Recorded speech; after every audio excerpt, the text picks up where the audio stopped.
திருச்சிற்றம்பலம். தென்னாடுடைய சிவனே போற்றி, எந்நாட்டவர்க்கும் இறைவா போற்றி, ஏகம்பத்துடையந்தாய் போற்றி, வாகம் பெண்ணொரு ஆனாய் போற்றி, அண்ணாமலையும் அண்ணா போற்றி, கண்ணார் அமுதக்கடலே போற்றி, காவாய் கனகத்திரளே போற்றி, கையிலை மலையானே போற்றி போற்றி. நமச்சிவாய வாழ்க, நாதன் தாள் வாழ்க. அன்பர்களுக்கு ஆன்ம வணக்கம். நீங்கள் கேட்டுக்கொண்டிருப்பதும் பார்த்து கொண்டிருப்பதும் சிகாரம் சைவநெறி பாடசாலை என்கிற டெலகிராம் சேனல் மூலம் ஒவ்வொரு நாளும் அதிகாலை 5:20 மணிக்கு திருநெறிய தமிழோசை என்கிற தலைப்பின் கீழே 12 திருமுறை பாராயணம் செய்து வருகிறோம். அந்த வகையிலே சிவபெருமானுடைய பெரும் கருணையினாலே திருமூல நாயனார் இயற்றிய திருமந்திரம் என்கிற நூலினை பாராயண முறைகள் அல்லாமல் ஒரு நாளைக்கு ஒரு பாடல் என்கிற வரிசையில் சிந்தித்து வருகிறோம். நம்முடைய நிகழ்ச்சிக்கு வருகை தந்துள்ள அத்துணை அடியார் பெருமக்களையும் வருக வருக என்று வரவேற்று அவர்களுடைய பொற்பாதங்களை மனமொழி மெய்களாலே வணங்கி நிகழ்ச்சிக்குள் இனிதே நுழைவோம்.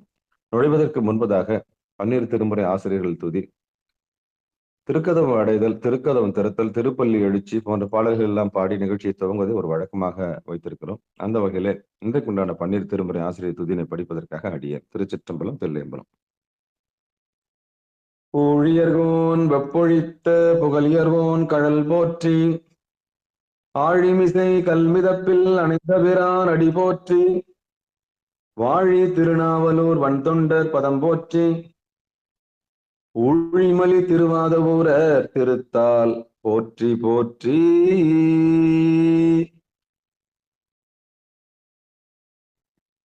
இருபத்தி 7 ஆசிரியர்கள் துதி. திருஞான சம்பந்தர், நாவரசர் சுந்தரர், திருவாதவூரர் மற்றி, திருமாளிகை தேவர் சேந்தனார் கருவூரர், தெல்லு பூந்துருத்தி நம்பி, வருஞான கண்டராதித்தர் வேணாட்டடிகள் வாய்ந்த திருவாலி அமுதர், மருவு புருடோத்தமர் சேதிராயர் மூலர் மண்ணு திரு ஆலவாயார், ஒரு காரைக்காலம் மையடிகள் சேரமான்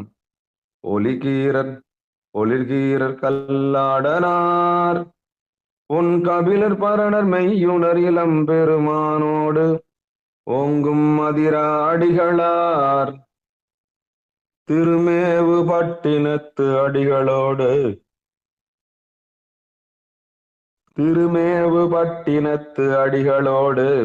நம்பியாண்டார் நம்பி, தேக்கிழாரும் சிவநெறி திருமுறைகள் 12 அருள் செய்த தெய்வீக தன்மையோரே, திருமேவு பட்டினத்து அடிகளோடு நம்பியாண்டார் நம்பி, சேக்கிழாரும் சிவநெறி திருமுறைகள் 12 அருள் செய்த தெய்வீக தன்மையோரே. திருச்சிற்றம்பலம். அடுத்து நம்முடைய நிகழ்ச்சியில் திருக்கதவும் அடைதல் பாடுவதற்காக நாமக்கல் மாவட்டம் காட்டூர் கிராமத்தை சேர்ந்த சிவத்திருமதி தேவி வெங்கடேசன் அம்மையார் அவர்கள். வாங்க. நன்றிங்க ஐயா. திருச்சிற்றம்பலம் ஐயா. நமச்சிவாய வாழ்க, நாதன் தாள் வாழ்க. அன்பர்களுக்கு ஆன்ம வணக்கம். இந்த நாள் இனிய நாளாகட்டும். அருள் பெருகும் தனிக்கடலும் உலகுக்கெல்லாம் அன்பு செறி கடலுமாம் எனவும் ஓங்கும், பொருள் சாய முதற்சவையை நெறிதான் பெற்ற புண்ணிய கண்ணிரண்டு நவும் புவனம் உய்ய, இருக்கடவர் உண்டவர் அருளும் உலகம் எல்லாம் ஈன்றால்தான் திருவருளும் எனவும் கூடி, தெருக்களை நாண கன்றும் அரசும் சென்று செஞ்சடை வானவர் கோவில் சேர்ந்தார் அன்றே, செஞ்சடை வானவர் கோவில் சேர்ந்தார் அன்றே.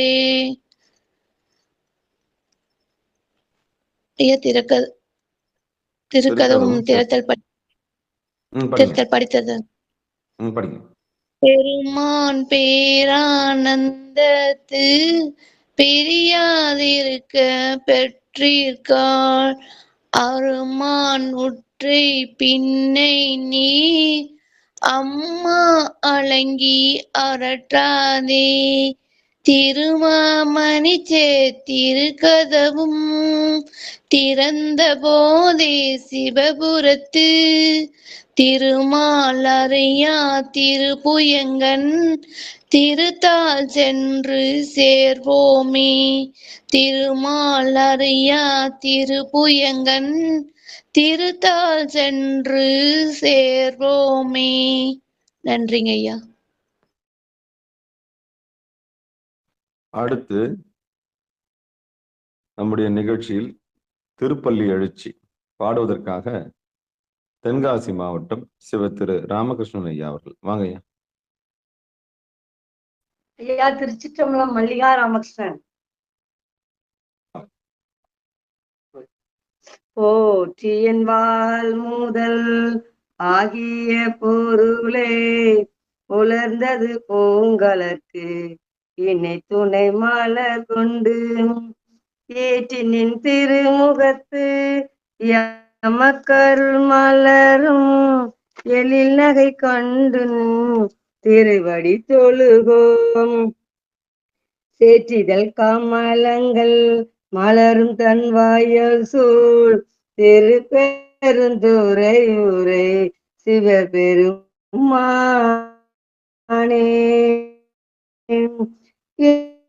ஏற்று உடையாய் எம்மை உடையாய் எம்பெருமான் பள்ளி எழுந்தருளாயே. எம்பெருமான் பள்ளி எழுந்தருளாயே. நன்றி ஐயா.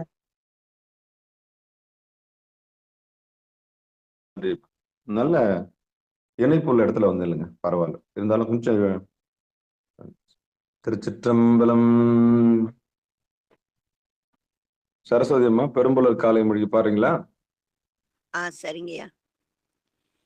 பெரும்புலர் காலை மூழ்கி பித்தர்க்கு பக்தராகி அரும்பொடு மலர்கள் கொண்டாங்கு ஆர்வத்தை உள்ளே வைத்து விரும்பினல் விளக்கு தூபம் விதியினால் இடவல்லார்க்கு கரும்பினில் கட்டி போல்வார் கடவுர் வீரட்டனாரே.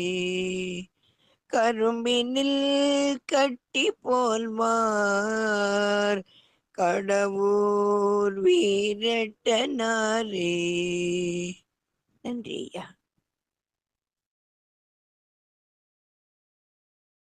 நன்றிமா சிவபெருமான். திருச்சிற்றம்பலம்.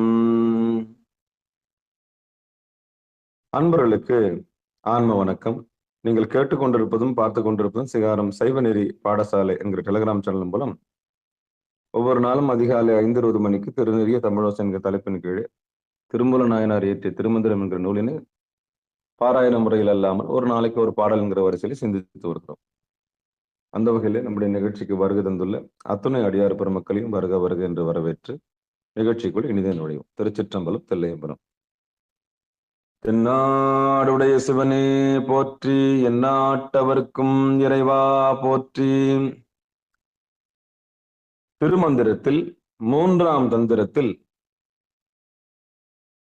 14வது தலைப்பில் இருக்கக்கூடிய காலச்சக்கரம் என்கிற தலைப்பின் கீழே 23 பாடல்கள் இதுவரைக்கும் நாம் சிந்தித்திருக்கின்றோம்.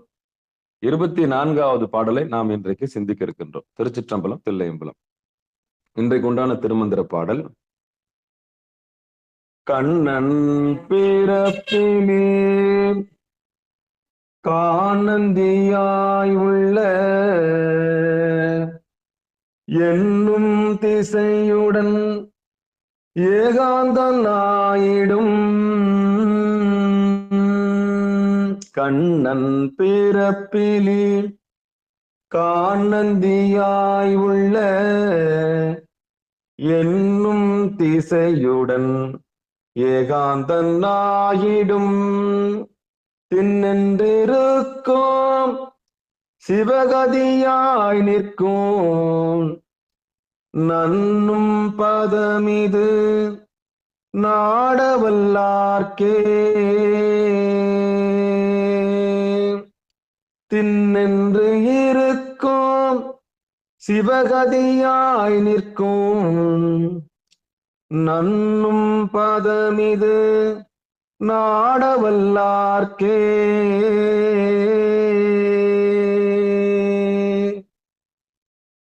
பாடல் பாடல் பாடல் நம்ம பிரிச்சு கொஞ்சம் பதமா பார்த்திடலாம். கண்ணன் பிறப்பிலி கான் நந்தி ஆய் உள்ளான். கண்ணன் பிறப்பிலி கான் நந்தியாய் உள்ளான் உள்ளே. கண்ணன் பிறப்பிலி கான் நந்தியாய் உள்ளே என்னும் திசையுடன் ஏகாந்த நாயிடும்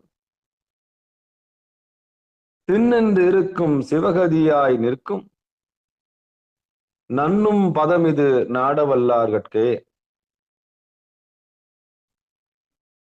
இது பதமா பார்த்துட்டோம். சிவபெருமானே சிவசிவா. இனி பாடலுக்கு படிப்புரைய தர்மயாதன் என்ன சொல்றான்னு பார்க்கலாம். பாடலுக்கு உண்டான படிப்புரை திருச்சிற்றம்பலம் தில்லையம்பலம். அருள் உடையவனும் பிறப்பில்லாதவனும் ஆகிய சிவன் உயிர்களின் அகத்தே அவர்கள் காண்கின்ற குருமூர்த்தி வடிவாயும் புறத்தே 8 திசைகளாயும் முடிவில் ஒருவனேயாயும் இருப்பான். அவனே நிலையான இன்ப வீடு ஆவான். உண்மையை ஆய்ந்துணர வல்லார்கட்கு அவர்கள் அடையத்தக்க முடிந்த பயன் மேற்சொல்லியவற்றை உணர்த்தலே யாம். இன்னொரு முறை பாடலுக்கு உண்டான பொழிப்புரையை படிச்சிடுறேன். அருள் உடையவனும் பிறப்பில்லாதவனும் ஆகிய சிவன் உயிர்களின் அகத்தே அவர்கள் காண்கின்ற குருமூர்த்தி வடிவாயும் புறத்தே 8 திசைகளாயும் முடிவில் ஒருவனே ஆயும் இருப்பான். அவனே நிலையான இன்ப வீடும் ஆவான். உண்மையை ஆய்ந்துணர வல்லார்கட்கு உண்மையை ஆய்ந்து உணர வல்லார்கட்கு அவர்கள் அடையத்தக்க முடிந்த பயன் மேற்சொல்லியவற்றை உணர்த்தலே யாம். இனி இந்த பாடலுக்கு உண்டான விஷயத்த நம்ம யதார்த்தமா சைவநெறி பாடசாலையில நம்ம சிகார சைவநெறி பாடசாலையில வந்திருக்க அடியார்களோடு கலந்துரையாடல் கலந்து ஆலோசனை செஞ்சிடலாம். சிவபெருமான் என்ன சொல்ல வராரு திருமூல நாயனார் அப்படின்றத பார்ப்போம். அதுக்கு முன்னாடி எப்பவுமே குருவர்களுக்கு நம்ம நன்றி சொல்லுவோம். கொஞ்சம் அதை கடந்து வந்துட்டோம். ஏன்னா குருவர்கள் இல்லைன்னா திருவருள் இல்லை. பிறந்து மொழி பயின்று இந்த உலகத்தை காரிய குருவாகவும் பிறகு காரண குருவாகவும் பிறகு நமக்கு சிவகுருவாக வந்து புருவ நடுவை தொட்டு காண்பித்து கொடுத்திருக்கக்கூடிய அந்த குருவர்களுக்கு நம்முடைய உடல் பொருள் ஆவி அத்தனையும் சமர்ப்பிச்சிருவோம். மேலும் இப்படிப்பட்ட ஒரு காலத்தை நமக்கு ஏற்பாடு செய்து கொடுத்திருக்கிற சிகாரம் சைவநெறி பாடசாலைக்கும் நம்ம எல்லாம் ஒன்றுபடுத்திருக்கக்கூடிய திருவருளுக்கும் மனமாக நன்றியை தெரிவித்துக் கொள்கிறோம். உடல் பொருள் ஆவி அத்தனையும் சமர்ப்பித்து குருவர்களுக்கும் திருவருளுக்கும் மனமார்ந்த நன்றி சொல்லி நிகழ்ச்சியை இனிதை தொடங்குவோம். திருமூல நாயனார் திருவடிகளே போற்றி போற்றி. என்னவோ நம்ம இழந்துட்டுமே, என்னவோ சொல்ல மறந்துட்டுமேன்னு நினைச்சேன். அது இதுதான்.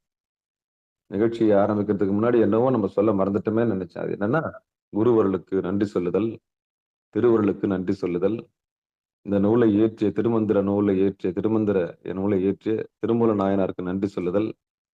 ஏன்னா 3000 பாடல் நமக்காக கொடுத்திருக்கிறார் இல்லையா. ஏதோ ஒண்ணு குறையுதுன்னு நினைச்சேன். அதுதான் இப்ப நிறைவாயிடுச்சு. அதனால எல்லாம் வல்ல இறைவனுக்கு முதல்ல நன்றி தெரிவிச்சுக்கிறோம். அதான் திருவருளுக்கு, நமக்கு மானுட சட்டை தாங்கி வந்து நம்மை ரட்சிக்க குருவர்களாக வந்த அந்த குருவர்களுக்கும் நம்முடைய உடல் பொருள் ஆவி அத்தனையும் சமர்ப்பிக்கிறோம். திருச்சிற்றம்பலம் தில்லையம்பலம். ஏன்னா குருவே சிவம்னு சொல்லுவாங்க. அப்படிப்பட்ட குருவருள் இல்லைன்னா திருவருள் இல்லை. சரி, இந்த பாடலை இப்ப நம்ம யதார்த்த நம்முடைய சைவநெறி பாடசாலையில எப்படின்னு பார்க்கலாம். கண்ணன் பிறப்பிலி, அது 2 வரி எடுத்தோம்னா வைணவத்துக்கு போயிடக்கூடாது மனசு. கண்ணன்னு சொன்னாலே அங்க கிருஷ்ணன், கிருட்டினன், அதாவது மகாபாரதத்துல தோன்றிய ஒரு அவதார புருஷனாக சொல்லப்படுகிறது தான் கண்ணன் அப்படின்னு நினைச்சுக்குவோம். அப்படி இல்லை. கண்ணன் அப்படின்னு பிரிச்சோம்னா கண்ணோட்டம் உடையவன். அது கண்ணன்னாலே முன்னாடி 3 போட்டுக்கணும். முக்கண்ணன், முக்கண்ணன் தான் சேர்த்து சொல்லணும், கண்ணன்னு சொல்லக்கூடாது. வலது கண்ணையும் இடது கண்ணை கொண்டு போய் ஒரு திருவடியிலே சேர்த்தவனுக்கு கண்ணன்னு பேர். அவன் தான் நல்ல கண்ணன். கற்றவர்களுக்கு தான் கண்கள்னு சொல்லுவார் வள்ளுவர். மற்றவர்களுக்கெல்லாம் புண்கள் என்று சொல்வார். கற்றவர்கள் முகத்தில் இருப்பதுதான் 2 கண்கள். அந்த கற்றறிவு, அந்த கற்பு இல்லாதவர்கள் முகத்தில் இருப்பது 2 புண்கள்னுவார். இது திருக்குறள்ல வரும். அப்ப கண்கள், புண்கள் 2ஆ பிரிச்சுக்கலாம். இறைவனை திருவடியை நோக்கி பார்க்கக்கூடிய கண்களே கண்கள், அதான் கண்ணன். மற்ற கண்கள் எல்லாம் புண்கள். ஏன்னா உலகத்தை பார்க்கிற கண்கள் எல்லாம் மாண்டு போய்விடும். எம்பெருமானுடைய திருவடியை பார்க்கின்ற கண்கள் இளைப்பாறிவிடும். அதான் கண்ணன் பிறப்பிலின்னு ஆரம்பிக்கிறாரு. அப்ப கண்ணன்னா என்ன அர்த்தம்னா முக்கண்ணன் என்ற அர்த்தம். அந்த 3ன்றத முன்னாடி முக்குன்றத சேர்த்துக்கணும், முக்கண்ணன். அப்ப திருவடி உபதேசம் பெற்றவர்கள் எல்லாம் கண்ணன் தான். அந்த பிறப்பிலி, ஏன்னா திருவடியை பெற்ற பிறகு நமக்கு பிறப்பு கிடையாது. குருவு நடுவுக்கு வந்துட்ட பிறகு என்ன கிடையாது, பிறப்பு கிடையாது. யாருக்கெல்லாம் இது வாய்க்கும்? ஜாதகத்திலேயே போட்டிருக்கோம். 12ஆம் இடத்துல கேது இருந்ததுன்னா கடைசி பிறப்பு, ராகு இருந்ததுன்னா கடைசி பிறப்பு. அவர்களுக்கு தான் அந்த முக்கண் கிடைக்கும். எல்லாருக்கும் வாய்க்குமான்னா ரொம்ப கொஞ்சம் சிரமம்தான். அடிப்படையிலேயே அது விஞ்ஞான ரீதியாக ஜாதகமே சொல்லிடும், இவங்க கடைசி பிறப்பு. அப்போ இந்த ஞானத்துக்கு யார் வருவாங்கன்னா உண்மையிலேயே அந்த கடைசி எல்லாவற்றையும் ஆழ்ந்து அனுபவித்து இந்த உலகத்தை விட்டு மோட்ச முக்திக்கு அடையக்கூடிய ஜாதகங்கள் எல்லாமே கடைசியில் இந்த திருவடிக்கு வந்து சேரும். ஏன்னா அதான் விதி, அதான் தலையெழுத்து. யாரெல்லாம் அந்த ஜீவன் முக்தர்கள் அப்படின்னு பார்க்க போனா அந்த கடைசி பிறப்பு உள்ளவர்கள் அந்த இடத்துக்கு வருவாங்க. ஒரு சிலர் திருவருள் கருணையினால வருவாங்க. அந்த கட்டங்களே சொல்லிடும். 12ஆம் இடம் மோட்சஸ்தானம் என்று சொல்லக்கூடிய, முக்தி ஸ்தானம் என்று சொல்லக்கூடிய, விடுதலை ஸ்தானம் என்று சொல்லக்கூடிய, அயன சயன சுகம் சொல்லக்கூடிய அந்த ஸ்தானம் சொல்லிடும். ஒருவருடைய ஜாதகத்தில் 12ஆம் இடம் சொல்லிவிடும் நீங்கள் முக்திக்குரியவரா இல்லையா என்று.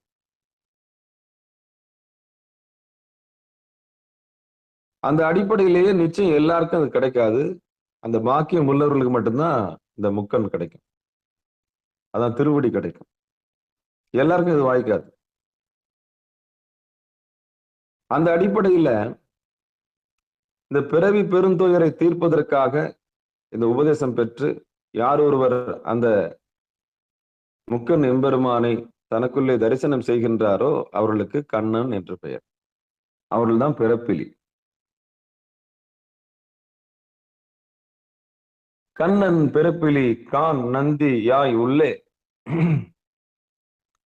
அப்படி 3 கண்ணை உடைய, வலது கண் சூரியன், இடது கண் சந்திரன், நடுவிலே அக்னி நேத்திரமாக இருக்கக்கூடிய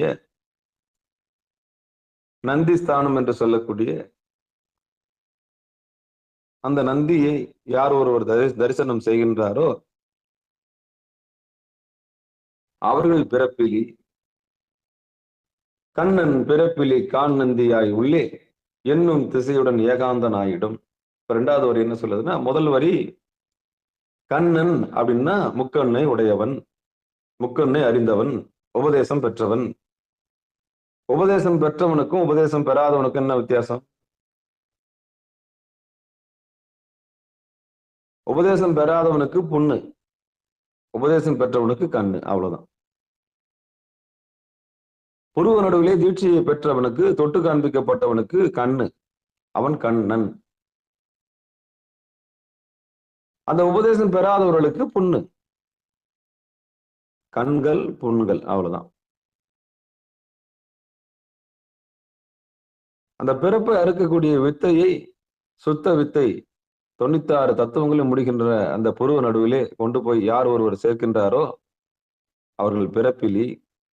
அங்கதான் நந்தியோட ஸ்தானம் இருக்கு. பார்ப்பாயாக, கான் அப்படின்னா பார், நந்தியாய் உள்ளே அப்படின்றார்.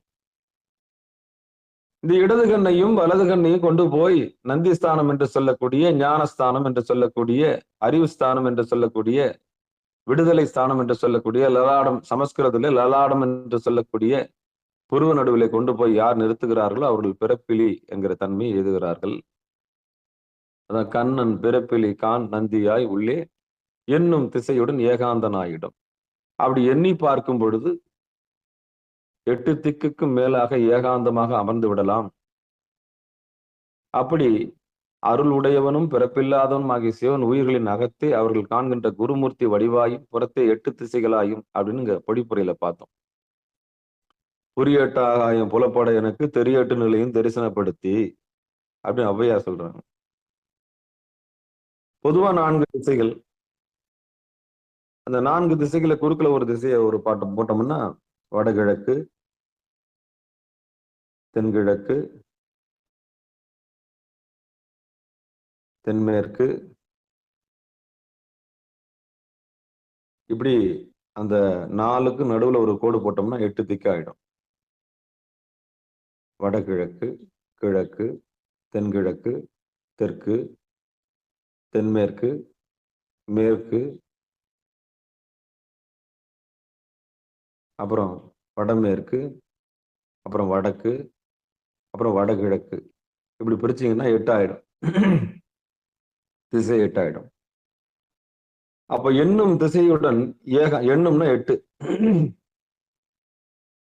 8 திசையுடன் ஏகாந்தன் ஆயிடும். அப்படி யார் ஒருவர் கொஞ்சம் பால் மாறாம குருவுடைய கையை இறுக்கி பிடிச்சுக்கிட்டு, குருவை துணையா பிடிச்சுக்கணும், இல்லைன்னா மண்டை வெடிச்சிடும், கபாலம் பொழந்துரும், புத்தி பேதலிச்சிடும், சித்த சுவாதீனம் வந்துடும், பைத்தியமாய் உலாத்த வேண்டியதான். அப்போ குருநாதர்கள் எச்சரிக்கையா தான் அந்த உபதேசத்தை கொடுக்குறாங்க. டைரக்டா போயிடாதப்பா, கொஞ்சம் குருநாதருடைய தயவோட போ, அவ்வளவுதான். இல்லைன்னா பித்து பிடிச்சிரும், சித்த சுவாதனம் எல்லாம் ஆயிடும். ஏடா உடம்பா மூச்சை இழுத்துட்டு எங்கன்னா போய் மாட்டிக்கிச்சுன்னா வம்பா போயிடும்ல. அதுக்காகத்தான் உபதேசம் கொடுக்கும்போது எச்சரிக்கையா கொடுப்பாங்க. யாதொரு உயிருக்கும் உடம்பாலையும் மனசாலையும் உயிராலும் தீங்கு நினைக்க மாட்டேன்னு வாக்கு சத்தியம் வாங்கிக்குவாங்க. வாங்கிக்கின்னு தான் உபதேசமே கொடுப்பாங்க. மனசாட்சிக்கு விரோதமான எந்த செயலையும் செய்யக்கூடாதுன்னு தான் உபதேசம் கொடுப்பாங்க. ஏன்னா ரொம்ப ரொம்ப எச்சரிக்கையானது. பிடி இல்லாத கத்தின்னு பேரு உபதேசம். இந்த வாசி யோகத்துக்கு என்ன பேரு? பிடி இல்லாத கத்தி.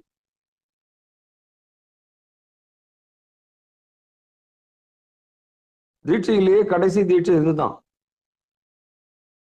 சமய தீட்சை உள்ள நுழையிறதுக்கான என்ட்ரி பாஸ்.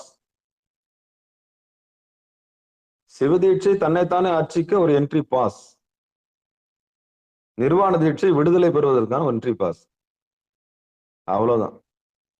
சமய தீட்சையில 16 இடங்கள்ல விபூதி பூசிக்கலாம், நீர் தொட்டு பூணூல் போட்டுக்கலாம். சிவதீட்சையில கிரியை சரியிலிருந்து கொஞ்சம் கிரியைக்கு வந்து லிங்கத்தை தொட்டு பூஜை பண்ணலாம்.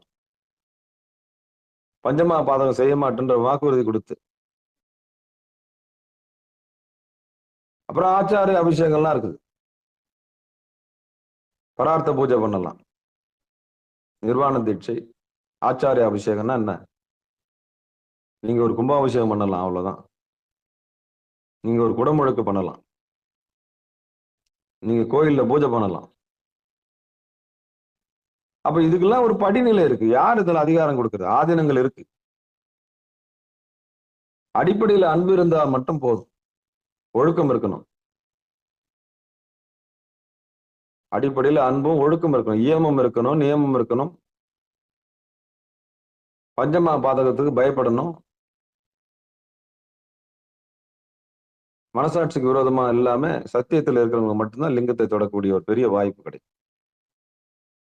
எல்லாருக்கும் அது கிடைக்காது.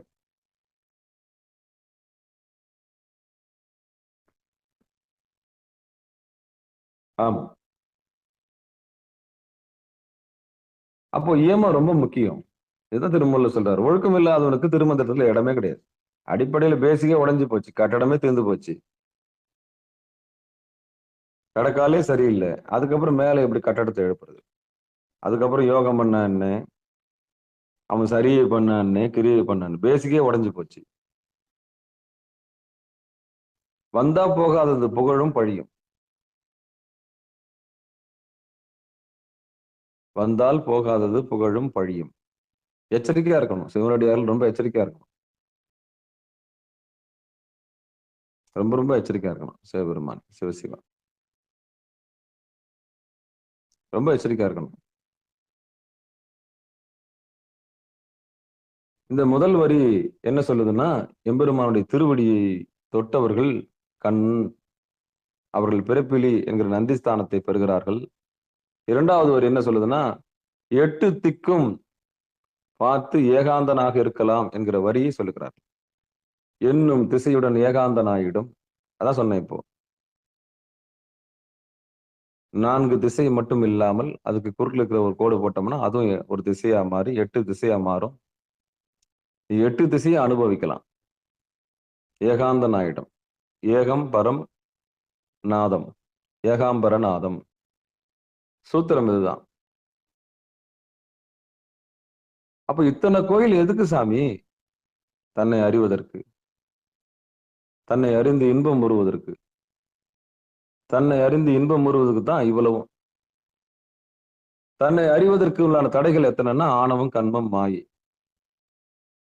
அப்ப இவ்வளவு பெரிய கோயில் எது கட்டினாங்க அப்படின்னா, என்னைக்காவது நீ உணர மாட்டியா? லயத்தை புரிந்து கொள்ள மாட்டாயா? ஆலயம், ஆன்மா லயிக்கின்ற இடத்திற்கு வரமாட்டியா? சத்தியத்தை தெரிந்து கொள்ள மாட்டியான்னு தான் ஆலயத்தை எழுப்புறாங்க. அந்த ஆலயத்துக்குள்ள போனாலாவது உனக்குள்ள இருக்கிற ஆலயத்தை நீ உணர மாட்டியா? அப்ப ஆன்மாவை அறிவது ஆன்மீகம், லயத்தை அறிவது ஆலயம். ஆலயம் தொழுவது சாலவும் நன்று. முதல்ல புறத்தே இருக்கிற ஆலயம், தனக்குள்ள இருக்கிற ஆலயத்தை அறிந்து கொள்வதற்காக கோயிலுக்கு போறது.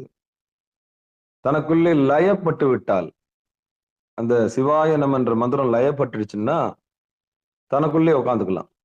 எங்க வேணாலும் உட்காந்துக்கலாம். ஓங்காரம் கிடைச்சிருச்சு இல்லையா? அதான். அப்ப குருவுடைய அருளால இதெல்லாம் நிகழும். குருநாதருடைய அருளால இதெல்லாம் நிகழும். சிவபெருமானே, சிவசிவா. அப்ப முதல் வரி கண்ணன் பிறப்பிலி.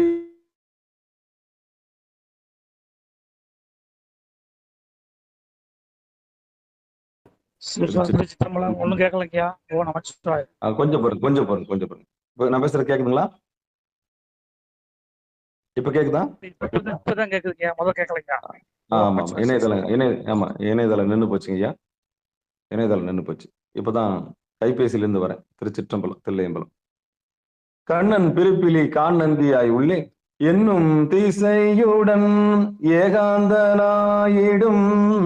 அப்ப 8 திக்கும் அந்த அந்த புருவ நடுவு தெரிஞ்ச பிறகு, உபதேசம் பெற்ற பிறகு, உபதேசம் பெறாதவர்கள் குறித்து இங்க சொல்லல, பெற்றவர்கள் குறித்து சொல்கிறார்கள்.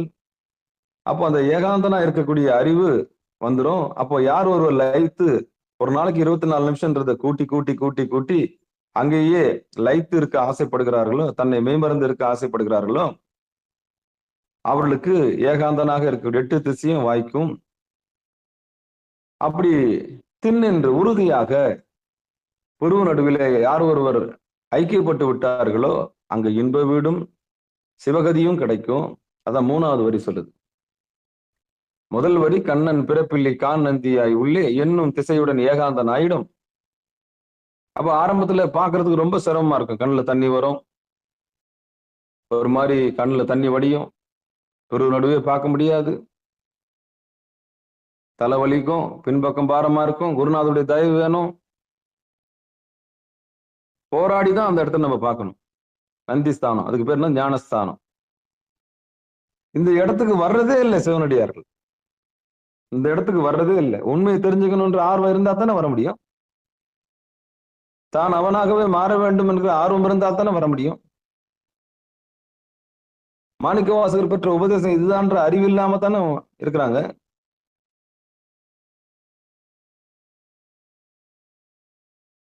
இணையார் திருவடி என் தலைமையில் வைத்தலுமே துணையான சுற்றங்கள் அத்தனையும் துறந்தொழிந்தேன்னு சொன்னது இதுதானே. எம்பெருமானுடைய கால்னா காற்று. புருவ நடுவுல கை வச்ச பிறகுதான் மாணிக்கவாசகர் என்னாச்சு? திருப்பெருந்துறையில ஆட்கொள்ளப்பட்டார். அதைத்தான் சொல்றேன். சிவனடியார்கள் எல்லாருமே அந்த நிலைக்கு வர வேண்டும். திருமந்திரம் சொல்லுது, நீ அதுவாகவே இருக்கிறாய், நீ அதுவாகவே இருக்கிறாய்.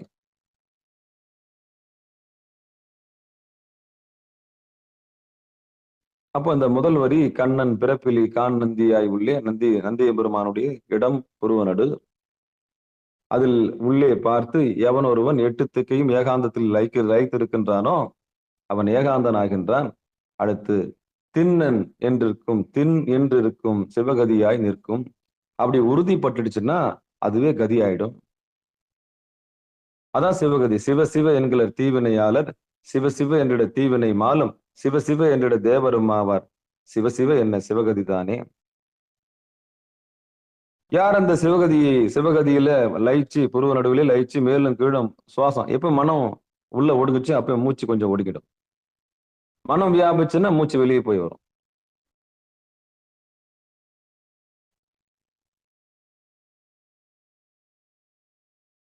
மனம் ஒடுங்கிருச்சுன்னா, மனம் ஒடுங்க மூச்சு ஒடுங்க, மூச்சு ஒடுங்க மனம் ஒடுங்க. அப்போ கண்ணன் அப்படின்னா முக்கண்ணன் அப்படின்னு அர்த்தம். கண்ணன்னு சொன்னாலே அவன் முக்கண்ணன் தான். அவனுக்கு பிறப்பிலி. ஏன்னா உபதேசம் பெற்றவனுக்கு பிறப்பு கிடையாது. என்னும் திசையுடன் ஏகாந்தன் ஆயிடும். அவன் 8 திக்கும் ஏகாந்தமா இருக்கக்கூடிய ஆற்றல் பெற்றவன் ஆகின்றான். அப்படி தின்னு இருக்கும் சிவகதியாய் நிற்கும். அப்படி ஒரு உறுதிப்பாடு, தனக்குள்ள இறைவன் இருக்கிறான்ற ஒரு உறுதிப்பாடு, பக்தி, வைராக்கியம், மேலான எண்ணம் அப்படி வந்துருச்சுன்னா அதான் முக்தி. பக்தி முக்தி, முக்தி நெறி, பக்தி நெறி அப்படின்னு சொல்றாங்க இல்லையா? அதுதான் தின்னு இருக்கும் சிவகதியாய் நிற்கும். அந்த சிவகதினா என்ன? சுவாசம், எம்பெருமானுடைய சுவாசத்து உள்ளே நாசியின் வழியாக, அதான் மூக்கு வழியாக காற்று போகாமல் யார் ஒருக்கு தொண்டக்குழி வழியாகவே மேலும் கீழும் போயிட்டு வருதோ அந்த உன்னதமான கதியை அடைந்தவர்களுக்கும் சிவகதி. அதான் சிவகதி. குரு முகாந்தரமாக, குரு வழியாக அந்த கதியை நாம் பெற்றுக்கொள்ள வேண்டும். இத்தனைக்கும் அடிப்படை ஏமன்தான். யார் ஒருவர் உண்மையிலேயே அன்புக்காக இயங்குகின்றார்களோ, யார் ஒரு உண்மையிலேயே சிவபெருமான் மீது பக்தி வைத்து இயங்கிக் கொண்டிருக்கின்றார்களோ, இந்த உலக இயற்கையை நமக்கு சொல்லித்தர மாட்டாங்களா? சிவபெருமானை நம்மளுக்கு தொட்டு காண்பிக்க மாட்டார்களா?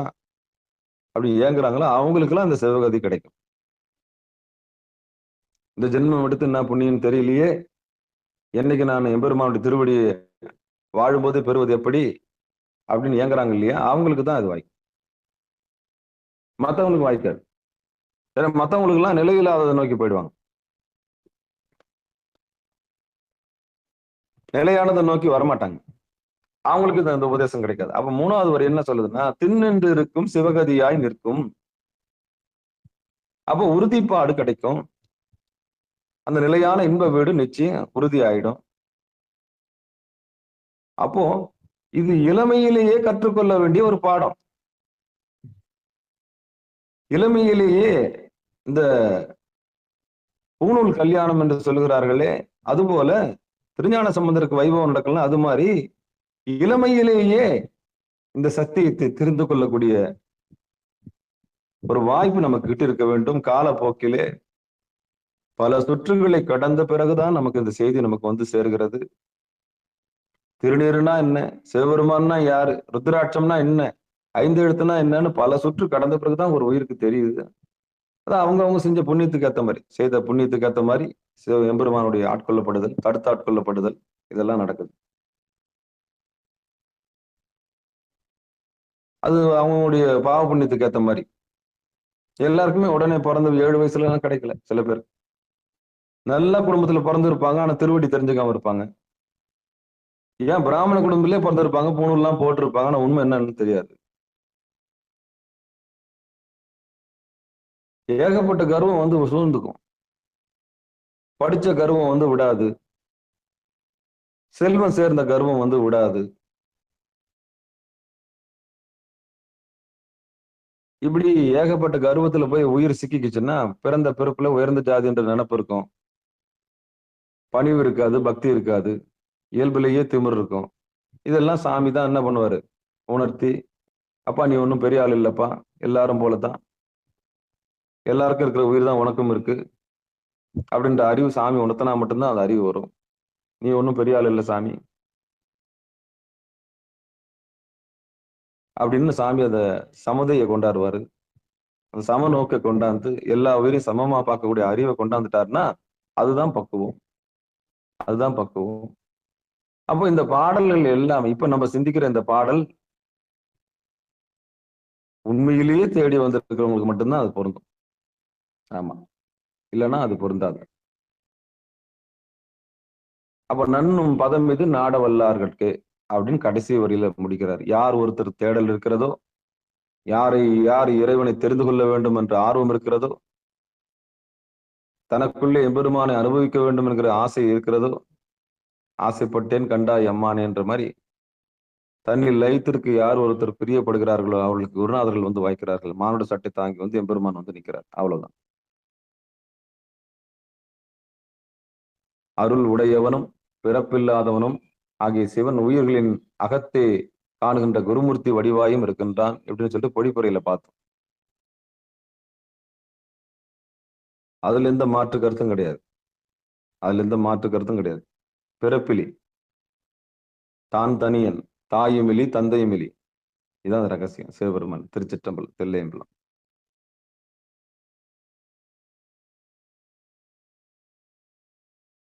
கண்ணோட்டம் இல்லாதவர் கண்ணிலர், கண்ணிருந்தும் குருடர்களாக இருக்கின்றோம், காதிருந்தும் செவிடர்களாக இருக்கின்றோம்.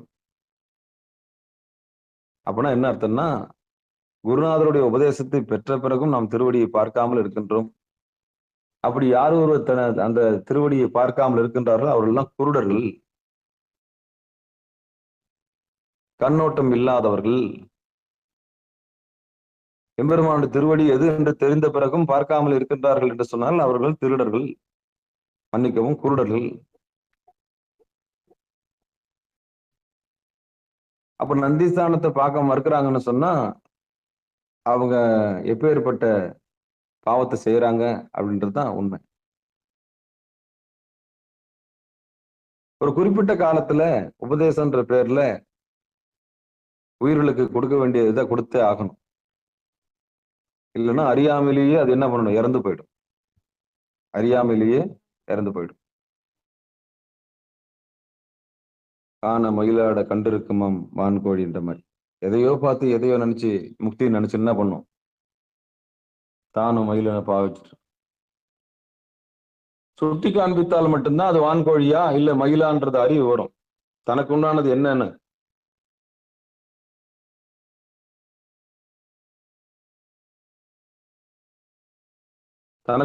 என்னன்னு சுட்டி காண்பிச்சாதான் தெரியும். தொட்டு காண்பிக்கணும். தொட்டு காண்பிச்சு தமக்கு தான் யாரு, தான் எதுக்கு வந்திருக்கிறோம், தன்னுடைய வினை என்ன, தன்னுடைய ஆணவம் என்ன, தன்னுடைய கண்மம் என்ன, தன்னுடைய வினை என்ன, தன்னுடைய மயக்கம் என்ன, தன்னுடைய மாயை என்ன அப்படின்ற அறிவு வரும். இல்லைன்னா வராது. வர்றதுக்கு வாய்ப்பும் கிடையாது. அதான் உபதேசம். அதான் குருநாதருடைய உபதேசம் வேணும். இல்லைன்னா குருவர்கள் வேணும். குருவர்கள் இல்லைன்னா நமக்கு வந்து இதெல்லாம் கிடைக்காது. தேடணும், மனமாற தேடணும். ஐயா எனக்கு சொல்லிக் கொடுங்க ஐயா, இது எனக்கு தெரியல. என்னைக்காவது மனம் விட்டு கேட்டுக்கிறோமா, ஐயா எனக்கு தெரியலங்க ஐயா, நான் இந்த நிலையில தான் இருக்கிறேன், அடுத்த நிலைக்கு நான் எப்படி போறது, நாங்க அடுத்த நிலைக்கு எப்படி போறது சாமி, இதைத்தான் செஞ்சுக்கிட்டு இருக்கிறோம், எங்களுக்கு எப்படி திருவருள் கூட்டு வைக்கும், குருவருள் எப்படி கூட்டு வைக்கும், குருவருளை பெறுவது எப்படி, திருவருளை பெறுவது எப்படி? இந்த இடத்துல நாங்க ரொம்ப நாளா சிக்கி இருக்கிறோம் சாமி. ரொம்ப நாளா இந்த காரியத்தை தான் செஞ்சுட்டு வரோம். அடுத்த காரியத்துக்கு எங்களால செய்ய முடியலையே. அப்படி யார் ஒரு தன் நிலையை விலக்கி தெரிந்தவர்களிடம் ஒப்படைக்கின்றார்களோ அவர்கள் அந்த நிலையை புரிந்து கொண்டு அவர்களுக்கு அடுத்த கட்ட நிலையை, நீங்கள் இந்த நிலையில் தான் இருக்கின்றீர்கள், நீங்கள் ஆணவத்தில் தான் இருக்கிறீர்கள், நீங்கள் கர்மத்தில் தான் இருக்கிறீர்கள், நீங்கள் மாயையில் சிக்கி இருக்கிறீர்கள் அப்படின்னு தன்னிலை விளக்கம் கொடுத்து, தன்னை அறிந்தவர் தன்னிலை விளக்கம் கொடுப்பார். தன்னை அறியாதவர்கள் குருடும் சேர்ந்து குருட்டாட்டம் ஆன மாதிரி தான். அப்ப குருநாதர்கிட்ட ஒப்படைக்கணும் நம்முடைய நிலைமை என்னன்னு. சாமி, இந்த நிலையில இருக்கிறோம், நாங்க அடுத்த நிலைக்கு என்ன பண்றது, இந்த நிலையில இருந்து நாங்க விடுதலை பெறுவது எப்படி, இந்த நிலையில இருந்து நாங்க விடுப்பு வாங்குறது எப்படி அப்படின்னு கேட்கணும். அப்படி கேட்டா மட்டும்தான் அது முடியும். அப்போ அந்த பக்கம் போனவரை மாணிக்கவாசகர் போனார் இல்லையா, இணையார் திருவடி என் தலை மேல் வைத்தலுமே துணையான சுற்றங்கள் அத்தனையும் துறந்தொழிந்தேன், அணையார் புனல் தில்லை அம்பலத்தே ஆடுகின்றேன், புனையாளன் சீர்பாடி பூவல்லி கொய்யாமோ.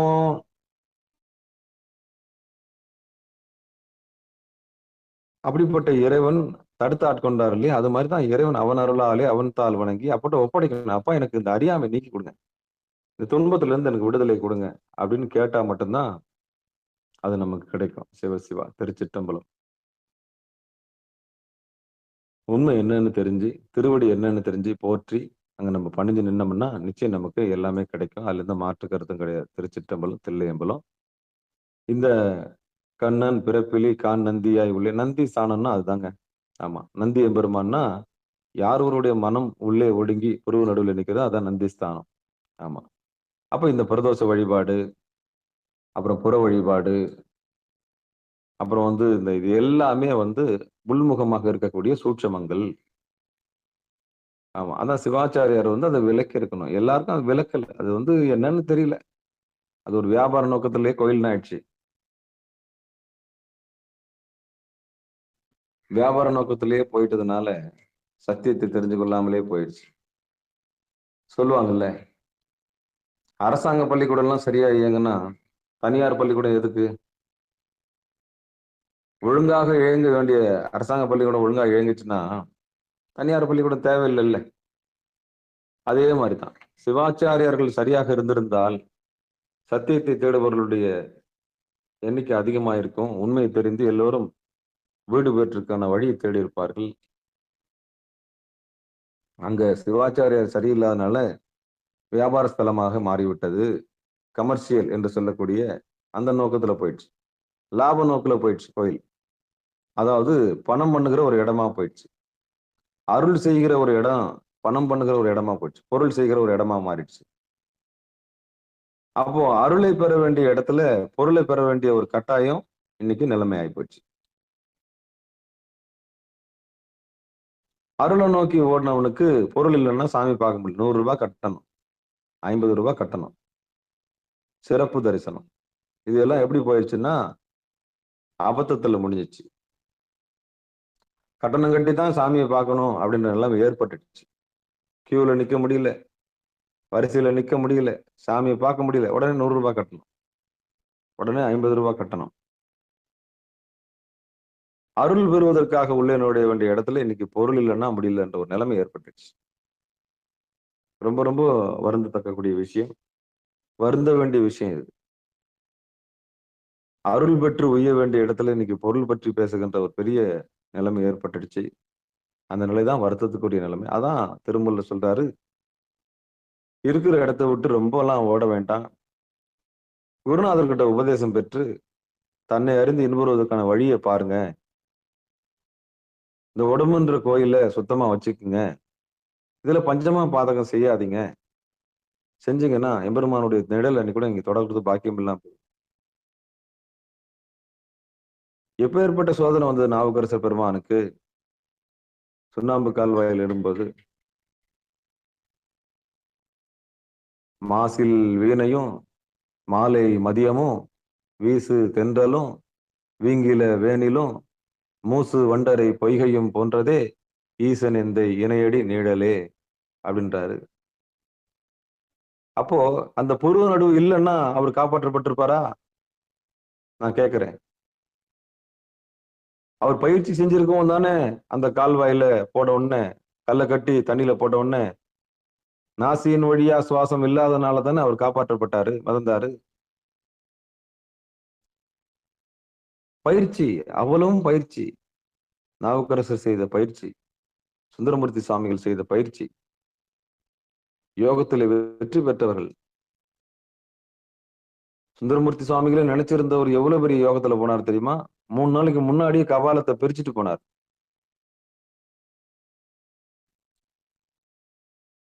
ஆமா, 3 நாளைக்கு முன்னாடியே அவர் கபாலத்தை பிரிச்சார்.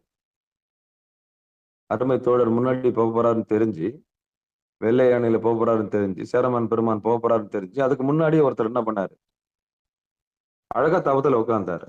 உட்கார்ந்து நாசி வழியா உள்ள இழுத்து உள்ள உள்முகமா கபாலத்தின் வழியாக வெளியே பிரிஞ்சு எம்பெருமானுடைய திருவடி நிழல்ல போய் அடைஞ்சார். அது எவ்வளவு பெரிய யோகம்! அது எவ்வளவு பெரிய யோகம்! ஒரு செயலை திரும்ப திரும்ப செய்யலாம். ஆனா மீண்டும் மீண்டும் அந்த செயலை செஞ்சு அங்கேயே மாட்டி பிறப்புக்கு வித்திடக்கூடாது. அடுத்த நிலை என்னன்னு குருநாதர்கிட்ட கேட்டு கத்துக்கிட்டு போயின்னு இருக்கணும். எங்க நிலைமை இதுதாங்க ஐயா, நாங்க அடுத்த நிலைக்கு எப்படி போகணும்? குரு இல்லாத வித்தை பாழ். நீ என்ன வித்தைக்காரனா இருந்தாலும் வேலைக்காரனா இருந்தாலும் குருநாதருடைய அருள் இல்லைன்னா அந்த வித்தை பாழாயிடும். அப்போ சைவ நெறியில, நன்னெறியில திருநீறு, ருத்ராட்சம், 5 எழுத்து இதெல்லாம் இருந்தாலும் ஒரு குருநாதருடைய தயவும் கருணையும் வேணும். இந்த குலகுரு என்று சொல்லக்கூடிய எம்பெருமான் மானுட சட்டை தாங்கி அந்த வழிநடத்துவார் அந்த குடும்பத்தை. அடுத்து இதை செய்யுங்க, அடுத்து இதை செய்யுங்க, அடுத்து இதை செய்யுங்க. உங்க நிலைமை இதுதான், அடுத்த நிலைக்கு வந்துட்டீங்க. உங்க நிலைமை இதுதான், அடுத்த நிலைக்கு வந்துட்டீங்க. இப்படி ஒவ்வொருத்தரும் தனக்குள்ள இருக்கிற இறைவனை அடைவதற்குண்டான வழியை, மார்க்கத்தை குருநாதர் மூலியமா கேட்டு கத்துக்கணும். இல்லைன்னா அது முடியாது. இல்லைன்னா அது முடியாது. வளைந்தது வில்லு, விளைந்தது பூசல், உலைந்தன முப்புறம் உந்தி பர, ஒருங்குடன் வெந்தவாறு உந்தி பர. வளைந்தது வில்லு அப்படின்னா இந்த புருவ நடு. புருவம் வில்லு மாதிரி இருக்கு இல்லையா? அந்த வில்ல நல்லா அப்படி தூக்கி பார்த்தீங்கன்னா தெரியும். வளைந்தது வில்லு, விளைந்தது பூசல். பூசல் யாருக்கு விளையுது? ஆணவத்துக்கு விளையுது. கண்மத்துக்கு விளையுது. மாயைக்கு விளையுது. 3 கதருமா. புருவ நடுக்கு வந்துட்டு அந்த 3 கதருமா. வளைந்தது வில்லு, விளைந்தது பூசல், உலைந்தன முப்புறம் உந்தி பர, ஒருங்குடன் வெந்தவாறு உந்தி பர. அப்படி யார் ஒருவர் குருநாதருடைய உபதேசம் பெற்று அந்த முப்புறத்தை எரிக்கக்கூடிய ஆற்றல் யார் பெறுகிறார்களோ அங்க 3ம் கலங்கி நிக்குமா. அதான் சொல்றாரு, வளைந்தது வில்லு. தூக்கி பாத்தீங்கன்னா தெரியும் புருவ மத்தியம் அப்படியே வில்லு மாதிரி இருக்கும் புருவம். வேல்விழின்னு சொல்லுவாங்க, பெண்களை சொல்லுவாங்கல்ல வேல்விழின்னு. நல்லா வில்லு மாதிரி விளைஞ்சு நிற்கும். கரெக்டா மூச்சு என்ன பண்ணணும்? புருவ நடுவில் இழுக்கணும். வளைந்தது வில்லு, விளைந்தது பூசல். யாருக்கு விளைஞ்சது பூசல்? அங்க வீரபத்திரர் வருவாரு. அங்க நடந்த வேள்வியில் நடந்த எல்லாம் பூசல் நடக்கும், தேவரெல்லாம் ஓடி போயிடும். அது உண்மைதான். இது உள்ளே நடக்கிற ஒரு ஞான விஷயம். ஆமா, இந்திரியங்கள்லாம் கதற ஆரம்பிக்கும். ஐயோ, என்ன விட்டுட்டு புருவ நடுக்கு போயிடுறானே, அப்ப எங்களுக்கெல்லாம் வேலை எல்லாம் போயிடுமோ. உடம்புல இருக்க இந்திரன் கத்துவான். இது உள்ளே நடக்கக்கூடிய ஒரு ரசாயன மாற்றம். ஞானம் பெறுவர்கள். அப்ப உள்முகமா அந்த பாட்டை நம்ம சிந்திக்கணும். முப்புறம் எரிக்கிறதுனா என்ன? நம்முடைய ஆணவத்தையும் கண்மத்தையும் மாயையும் எரிக்கிறது, அவ்வளவுதான். இதுதான் அந்த பாட்டு சொல்லுது.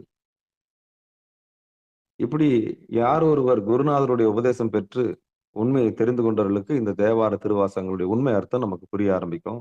இல்லைன்னா அது மேலோட்டமா தான் புரியும். இல்லைன்னா இன்னொருத்தர் சொல்றதை கேட்டு உட்காந்துருக்கணும், அவ்வளவுதான்.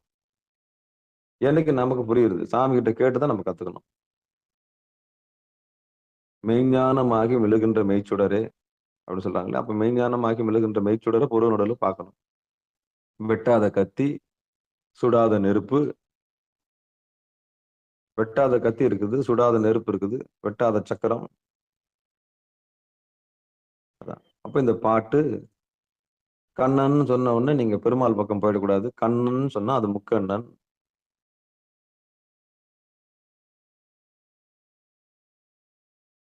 வள்ளுவர் சொன்ன மாதிரிதான். மீண்டும் அந்த வரியை சொல்றேன். எவன் உபதேசம் பெற்றானோ அவனுக்கு தான் கண்ணு, மற்றவனுக்குலாம் அது புண்ணு. அவ்வளவுதான். குருவு நடுவு பெற்றவனுக்கு தான் கண்ணு, மற்றவனுக்குலாம் அது புண்ணு. திருவடியை பெறாதவனுக்கு அவன் எப்படி சிவனடியார்னு சொல்ல முடியும்? உண்மை உபதேசம் பெறாதவனுக்கு எப்படி சிவனடியார்னு சொல்ல முடியும்? பக்குவம் பெறாதவனுக்கும் பக்குவம் பெற்றவனுக்கும் பக்குவம் பெறாதவனுக்கும் வித்தியாசம் இருக்குல்ல. படிச்சவனுக்கும் படிக்காதவன், எதை படிச்சான்? தன்னை படிச்சவனுக்கும் தன்னை படிக்காதவனுக்கும் வித்தியாசம் இருக்கு. சத்தையும் சித்தையும் சிவானந்தத்தையும் தெரிந்து கொண்டவர்கள் அடியார்கள். சத்துன்னா உயிர், சித்துன்னா அதனுடைய மூலமாக இருக்கக்கூடிய சிவம். சத்து சித்து ஆனந்தம், இந்த எல்லையை தொட்டவர்கள் தான் அடியார்கள். மற்றவங்க எல்லாம் அதுல தான் சுத்தி வராங்க. அப்போ ஒரு உபதேசம், குருநாதருடைய உபதேசம் இல்லாமல்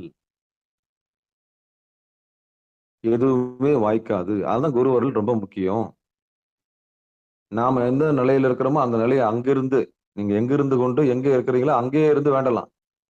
என்னுடைய நிலைமை இப்படி இருக்கு சாமி, எனக்கு அடுத்த நிலையை எனக்கு சுட்டி காமிங்க, எனக்கு அடுத்த வழி காமிங்க, எனக்கு தெரியல. அப்படி எப்ப நம்ம ஒத்துக்கிறோமோ அப்பவே குருநாதர் நமக்கு மானுட சட்டை தாங்கி வர்றார். ஆமா, வேற எதுக்கும் வர்றதில்லை. அப்ப இந்த 4 வரி நம்மளுக்கு திருமூல நாயனார் என்ன சொல்ல வர்றாருன்னா, நந்தியோட ஸ்தானம் எதுன்னு சொல்றாரு, 8 திசை எதுன்னு சொல்றாரு, சிவகதி அப்படின்னு சொல்றாரு. கடைசி வரியில அந்த பதம் அவனுக்கே வாய்க்கும் அப்படின்றாரு. அப்ப முதல் வரி கண்ணன் பிறப்பிலி கான் நந்தியாய் உள்ளே அப்படின்னா நந்தி ஸ்தானமாக இருக்கக்கூடியது முக்கண் என்று சொல்லக்கூடிய புருவ. அந்த நடுவிலே யார் உபதேசம் பெற்று நந்தி ஸ்தானத்தை பெறுகிறார்களோ அவர்களே ஞானஸ்தானம் பெற்றவர்கள். அந்த ஞானஸ்தானத்தை பெறுவதற்கு தான் இவ்வளவு கூத்தம். இந்த சரியை கிரியை யோகம் ஞானம் எல்லாம் எதுக்குன்னா இந்த திருவடியை பெறுவதற்கு தான் இவ்வளவு கூத்துமே. அதனால்தான் அடியன் அடிக்கடி சொல்லுவேன், வாழும் போதே திருவடி பேரு பெறுவது எப்படி, செத்துட்ட பிறகு பண்ணக்கூடாது. உயிர் போன பிறகு அந்த ஒட்டாதீங்க, கண்ணீர் அஞ்சலி போஸ்ட்லாம் ஒட்டாதீங்க. திருவடி பேர் அடைஞ்சிட்டாருன்னா ஒட்டாத கூடாது. நல்லா இருக்கும்போது, ரத்தத்தோடு இருக்கும்போது, உடம்புல ரத்தம் ஓடும் போது எம்பெருமானுடைய நிழல்ல இலைப்பாறக்கூடிய இன்புற்று இருக்கக்கூடிய வழியை கத்துக்கணும். அதுதான் ஆனந்தத்தின் சத்து சித்து ஆனந்தம். அதை விட்டுட்டு ஆமா ரொம்ப வருத்தத்துக்குரிய செயல் அதெல்லாம்.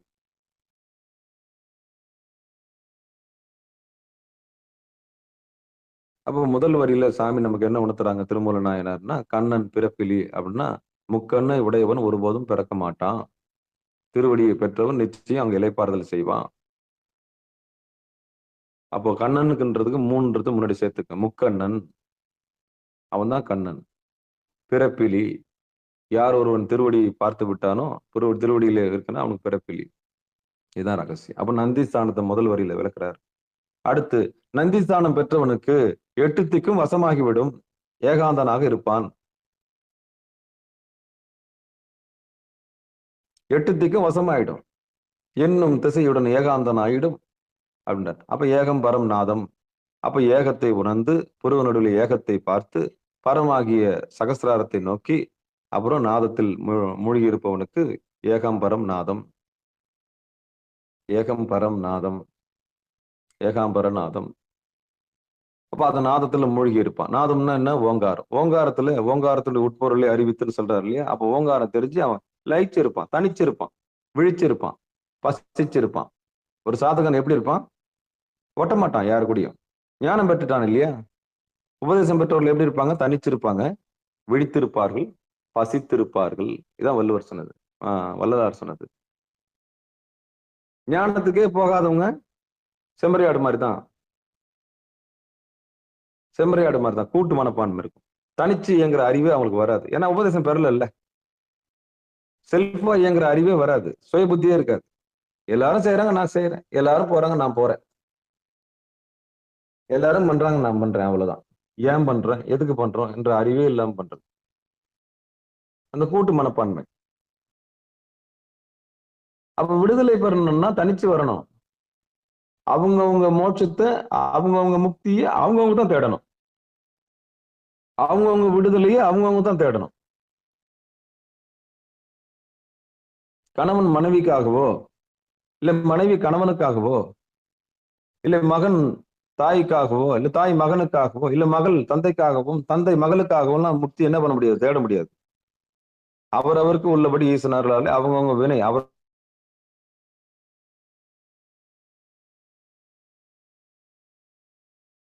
வினை அவருடைய, அப்ப அவங்க வினை அவங்க தான் அனுபவிக்கணும். அதனாலதான் முக்குற தெரிக்கிற விஷயம் சொன்னேன், வளைந்தது வில்லுன்னு. என்னதான் தாயா புள்ளையா இருந்தாலும் வாயும் வயிறும் வேறதான், மோட்சமும் முக்தியும் வேறதான். விடுதலை பெறணும்னு சொன்னா அவங்கவங்க உட்காந்து குருநாதர்கிட்ட கேட்டு அந்த விடுதலையை பெறணும். உங்களுக்காக நான் சாப்பிட முடியாது, எனக்காக நீங்க சாப்பிட முடியாது. எப்படி பசி அவங்கவுங்க தான் ஆத்திக்கிறாங்களோ அது மாதிரி அவங்கவுங்க விடுதலையை அவங்கவுங்க தான் தேடணும். அப்படி விடுதலை பெற்றவர்கள் தான் இந்த சொல்றாரு. இன்னொரு முறை இந்த பாட்டை படிக்கிறேன். அதுக்கு முன்னாடி சுருக்கமா ஒவ்வொரு வரிக்கும் உண்டான சூட்சமத்தை சொல்லிடுறேன். நந்தி ஸ்தானத்தை முதல் வரியில சொல்றாரு. கண்ணன் பிறப்பிலி கான் நந்தியாய் உள்ளே அப்படின்னா முக்கண்ணை அறிந்தவன் நந்தி ஸ்தானம் பெறுகின்றான்.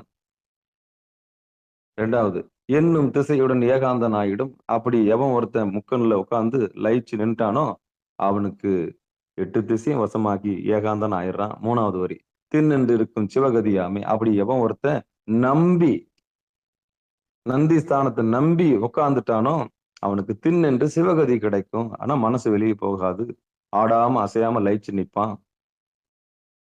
அப்ப குருநாதருடைய தயவு வேணும். இதுக்கெல்லாம் குருநாதருடைய அறிவு, அதாவது அவருடைய பெரும் கருணை வேணும். இல்லைன்னா வெளியே தான் உலர்த்தணும். நம்ம முதல்ல சுத்திட்டு தான் வரணும். கருவறைக்கு போகவே மாட்டோம்.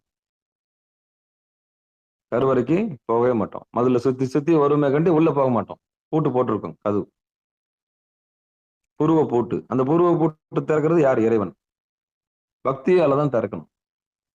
குருநாதருடைய தயவால அந்த சாவி போட்டு நம்ம திறக்கணும். அன்புன்ற சாவியை போட்டு திறக்கணும். இப்படி எல்லாம் இருக்கு. இப்படிலாம் இருந்தா தான். அப்ப மூணாவது என்ன சொல்லுதுன்னா, மூணாவது வரி, தின்னென்று இருக்கும் சிவகதியாய் நிற்கும். அப்ப அந்த சிவகதியை நம்ம பெறலாம். அடுத்து நாலாவது, நன்னும் பதம் இது நாட வல்லார்கட்கே. அப்படி யார் ஒருவர் இப்படி தேடி வாழ்க்கையில பொய்யாயின எல்லாம் பொய்யகளை வந்தருளி, துன்பம் வந்த பிறகுதான் இறைவன்ட்ட வரணும்னு அவசியம் இல்லை. நல்லா இருக்கும்போதே வந்துடணும். எல்லாமே இருக்கும்போதே வந்துடணும். வந்துட்டு எப்பா அப்படி யார் ஒருவர் நாடி, நன்னுன்னா நன்னுன்னா கிட்ட அணுகிறது. அப்படி நன்னும் பதம் இது. அப்படி வந்தவங்களுக்கு தான் பதம் கொடுக்கப்படுகிறது, சிவபதம். அம்மையே அப்பா ஒப்பிலாமணியே அன்பினில் விளைந்த ஆறுமுதே பொய்மையே பெருக்கி பொழுதனை சுருக்கும் பொழுத்தலை புலையனேன் தனக்கு செம்மையே ஆய சிவபதம் அளித்த செல்வமே. என்ன பதம்? சிவபதம் அளித்த செல்வமே. சிவபெருமானே, இம்மையில் உன்னை சிக்கன பிடித்தேன், எங்கெழுந்து அருளுவதே நீயே. அப்படிப்பட்ட சிவபதம் யாருக்கு கிடைக்கும்னா, யார் நண்ணுகின்றார்களோ, எவர் நாடுகின்றார்களோ, எவர் நாட வல்லார்களோ அவர்களுக்கு தான் கிடைக்கும், மற்றவங்களுக்கு கிடைக்காது. அப்படி உண்மை ஆய்ந்து உணர வல்லார்களுக்கு அவர்கள் அடையத்தக்க முடிந்த பயன் மேற்சொல்லியவாறு சத்தியத்தில் லயித்து இருக்கக்கூடிய ஆற்றல் கிடைத்து சத்து சித்து ஆனந்தத்தோடு சச்சிதானந்தமாக இருப்பார்கள். இதுதான் திருமூல நாயனார் வலியுறுத்தி சொல்றார்.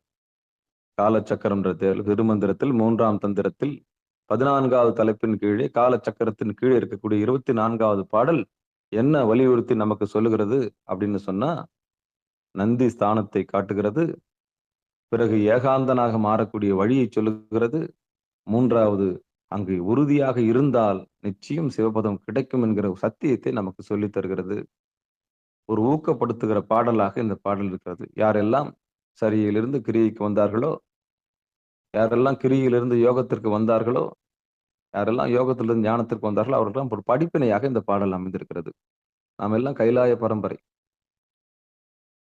கேள்வி கேட்டா சொல்ல தெரியணும். சிகாரம் சைவநெறி பாடசாலைக்கு வந்துட்டீங்கன்னா, நந்தின்னா யாரு? கொடிமரம்னா என்ன? பலிபீடம்னா என்ன? உடம்புன்னா என்ன? கோயில்னா என்ன? மனம்னா என்ன? உயிர்னா என்ன?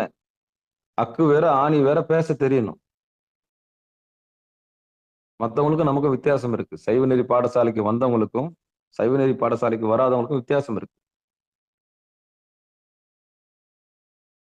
வேற எந்த ஆளுநர்கள் எல்லாம் போதிக்காத ஒரு விஷயத்தை நம்ம புட்டு புட்டு புட்டு புட்டு புட்டு புட்டு அனலைஸ் பண்ணி என்ன பண்றோம்? ஒரு எம்பிபிஎஸ் படிக்கிற டாக்டர் என்ன அனலைஸ் பண்ணுவாங்களோ அத்தனை விதமா நம்ம அனலைஸ் பண்ணியிருக்கோம். அதனால இந்த சைவநெறி பாடசாலைக்கு வந்தவங்களுக்கு, திருமந்திர வகுப்புக்கு வந்தவங்களுக்கு தெளிவு இருக்கணும். தெளிவு குருவின் திருமேனி காண்டல், தெளிவு குருவின் திருநாமம் செப்பல், தெளிவு குருவின் திருவார்த்தை கேட்டல், தெளிவு குரு ஒரு சிந்தித்தல் தாமே. அப்ப குரு வேணும். குரு இல்லைன்னா முடியாது. அப்படிப்பட்ட குருநாதர் நம்ம குருவர்களை நம்ம தேடி பெறணும்.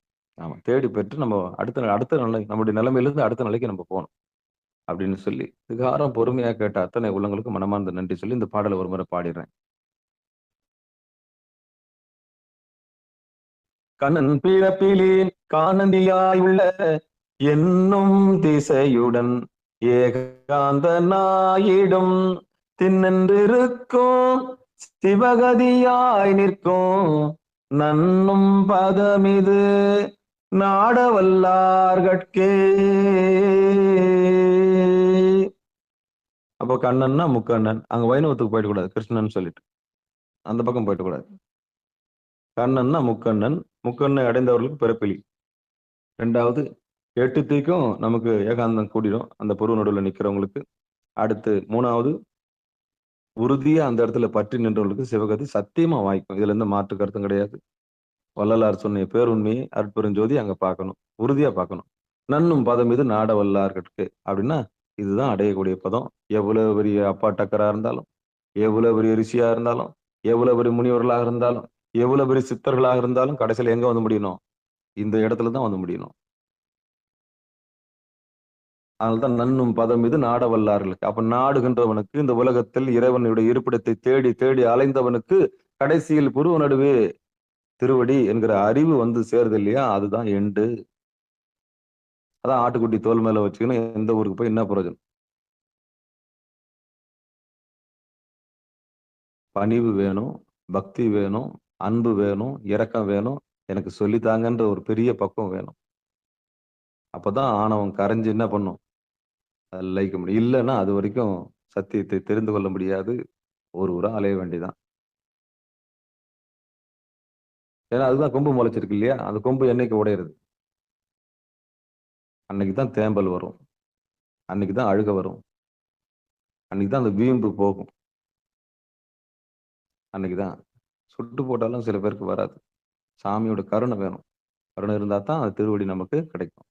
உட்காருங்க, ஒரு 24 நிமிஷம் உட்காருங்க. காலையில 3ல இருந்து 5:20க்குள்ள, பகல் 12ல இருந்து 2:20க்குள்ள ஒரு 24 நிமிஷம். அதுக்கப்புறம் மாலையில 6ல இருந்து 7க்குள்ள நல்லா தனிச்சு தான். தோப்புல இருந்தாலும் ஒவ்வொரு மரமும் தனி மரம் தானே. தோப்புல இருந்தாலும் ஒவ்வொரு மரமும் தனி மரம் தானே. அது மாதிரி நம்ம தனி மரம் தான். உற்றார் யார் உளரோ உயிர் கொண்டு போகும்போது குற்றாலத்துறை கூத்தனல்லான்ற உண்மையை தெரிஞ்சுக்கிட்டு தவத்துல உட்காருங்க. நீங்களும் அவனும் பேசுங்க. எந்த ஏஜென்ட்டும் வேணாம், எந்த ஐயரும் வேணாம், எந்த ஏஜென்ட்டும் வேணாம், எந்த ஏஜென்ட்டும் வேணாம். நீங்க உண்டு, சாமி உண்டு. அழகா மேல நோக்கி பார்த்துட்டு உட்காருங்க. தனிமையை எதிர்கொள்ளக்கூடிய பக்குவத்துக்கு வாங்க. தனிதான், எல்லாருமே தனிதான்.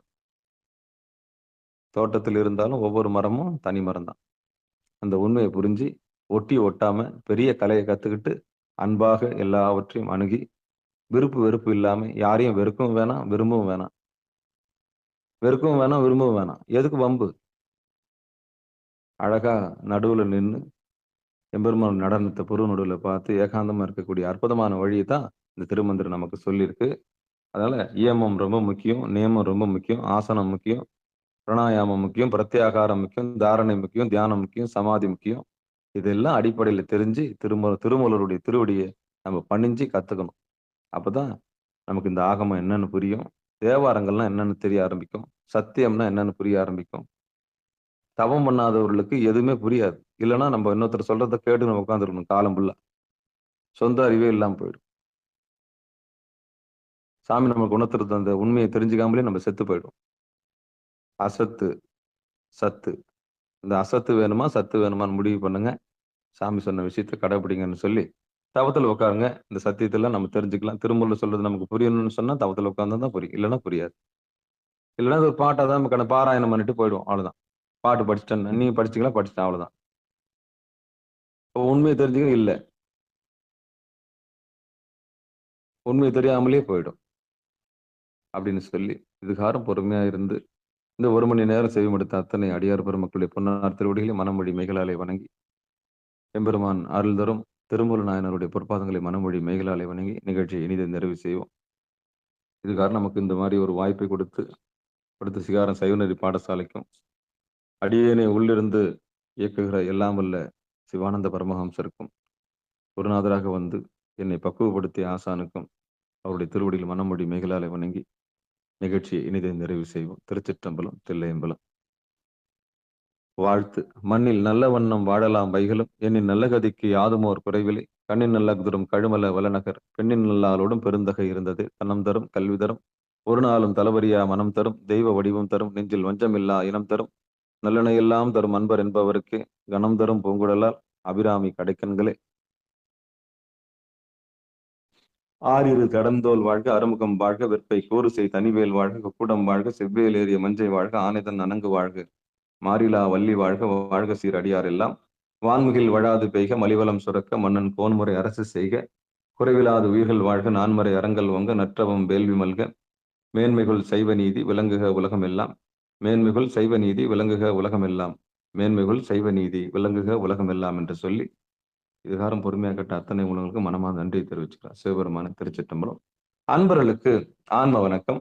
நீங்கள் கேட்டுக்கொண்டிருந்ததும் பார்த்து கொண்டிருந்ததும் சிகாரம் சைவநெறி பாடசாலை என்கிற டெலிகிராம் சேனல் மூலம் ஒவ்வொரு நாளும் அதிகாலை 5:20 மணிக்கு திருநெறிய தமிழோசை என்கிற தலைப்பின் கீழே 12 திருமுறை பாராயணம் செய்து வருகிறோம். அந்த வகையில் சிவபெருமானுடைய பெரும் கருணையினாலே திருமூல நாயனார் இயற்றிய திருமந்திரம் என்கிற நூலினை பாராயண முறைகள் இல்லாமல் ஒரு நாளைக்கு ஒரு பாடல் என்கிற வரிசையிலே சிந்தித்து வருகிறோம்.